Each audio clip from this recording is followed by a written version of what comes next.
ইংরেজিতে কিছু শব্দ আছে যেগুলো খুবই কনফিউজিং, যেমন লাই শব্দের অর্থ দুই রকম হয়। একটা অর্থ হলো মিথ্যা কথা বলা, আরেকটা অর্থ হলো শয়ন করা বা বিশ্রাম নেওয়া। আরেকটা শব্দ আছে লেই, যার অর্থ হলো কোনো কিছুকে শোয়ানো বা বিছানো বা রাখা।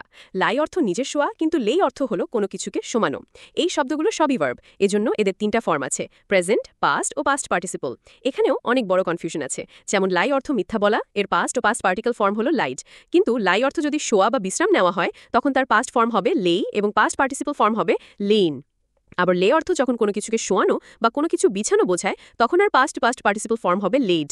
আশা করি আপনি খেয়াল করেছেন যে লে শব্দটি দুই জায়গাতে আছে ছবিতে, এখানে কনফিউশন চলে আসে, এজন্য এটা ভালো করে মনে রাখতে হবে। এবার বাক্যে প্রয়োগ দেখি। প্রেজেন্ট ফর্মের ক্ষেত্রে আমাদের মিথ্যা বলা উচিত না, হবে উই শুডেন্ট লাই। আমি বিছানায় শুই, হবে I lie on the bed. আমি টেবিলে বইটি রাখি, হবে I lay the book on the table.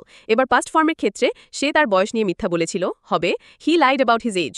গতকাল আমি সোফায় শুয়েছিলাম, হবে yesterday I lay on the sofa. সে বাচ্চাটিকে বিছানায় রেখেছিল, হবে she laid the baby on the bed.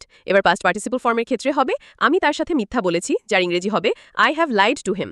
আমি ঘন্টার পর ঘন্টা ওখানে শুয়ে আছি, যার ইংরেজি হবে I have lain there for hours. আমি মাদুরটি বিছিয়েছি, হবে I have laid the mats. আশা করি আপনি বুঝতে পেরেছেন। যদি আমার ভিডিওটি ভালো লাগে তবে দয়া করে কমেন্ট ও লাইক করবেন এবং শেয়ার করবেন। ধন্যবাদ।